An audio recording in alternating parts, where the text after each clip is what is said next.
میرے آقا نبی اکرم صلی اللہ علیہ وسلم کی ذات گرامی کو اللہ نے جو خاتم النبیین بنا کر بھیجا ہے، اس کے متعلق ارشاد باری تعالی ہے وَلَٰكِن رَسُولَ اللَّهِ وَخَاتَمَ النَّبِيِّينَ۔ لفظ خاتم سے مراد کیا ہے؟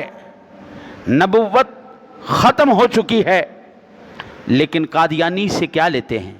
آج کل سوشل میڈیا کے اوپر مناظرے چل رہے ہیں، یوٹیوب پہ مناظرے چل رہے ہیں، یہاں پر حکومت قابو نہیں پا سکتی۔ پاکستان کے آئین کے مطابق سن 1973 کے آئین کے مطابق یہ لوگ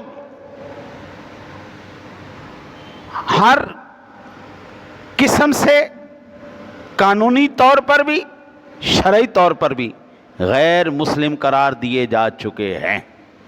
یہ آپ کے پاکستان کے آئین کے عین مطابق ہے۔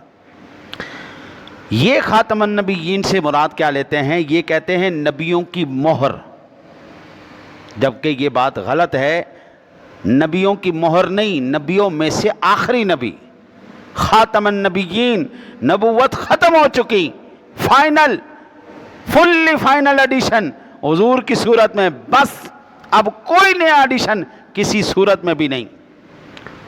مرزا غلام قادیانی مدعی نبوت کو اسلام سے خارج سن 1973 کے آئین کے مطابق، پاکستانی قانون کے مطابق کیا گیا۔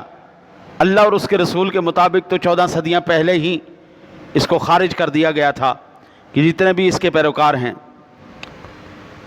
سن 1893 کے اندر یہ مرزا قادیانی نے ایک کتاب لکھی حمامۃ البشرا، اس کا صفحہ نمبر ہے جی 79 نمبر صفحہ۔ لکھتا ہے کہ مجھے کب جائز ہے کہ میں نبوت کا دعویٰ کر کے اسلام سے خارج ہو جاؤں اور کافروں کی جماعت سے جا ملوں؟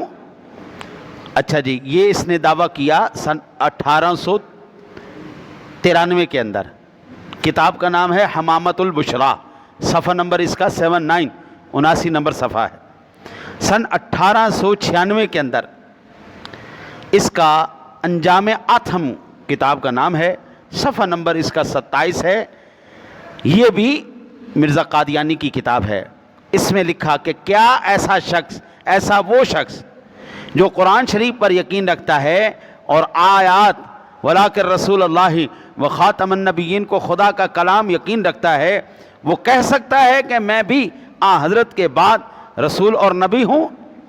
مزید اس نے سن 1898 کے اندر کتاب کا نام ہے البریہ، صفحہ نمبر ہے 199 سے 200، اس پر لکھا کہ حضرت صلی اللہ علیہ وسلم نے فرمایا میرے بعد کوئی نبی نہیں آئے گا، اور حدیث لا نبی بعدی ایسی مشہور تھی کہ کسی کو اس کی صحت میں کلام نہ تھا، اور قرآن پاک کا لفظ قطعی ہے، اور اپنی آیت وَلَٰكِن رَسُولَ اللَّهِ وَخَاتَمَ النَّبِيِّينَ سے بھی اس بات کی تصدیق کرتا تھا کہ فی الحقیقت ہمارے نبی پر نبوت ختم ہو چکی ہے۔